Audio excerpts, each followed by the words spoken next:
Bayanlar 1, ikinci kategori usta, üçler 4.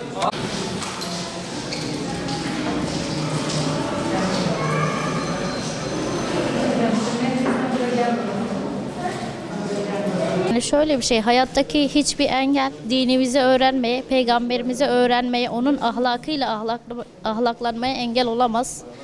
Bu yüzden ben de hani bu yönde bir çaba sarf etmek istedim ve arkadaşlarıma da aynı şekilde bu yönde bir çaba sarf etmelerini tavsiye ediyorum.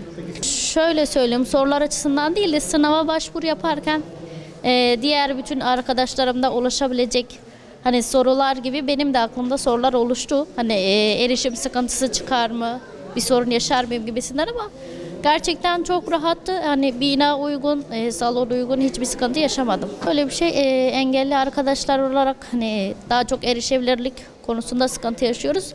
Hani bu açıdan binaların daha uygun binalar seçilmesi ki bu bina gerçekten uygundu. Hani yeterli koşullara sahipti.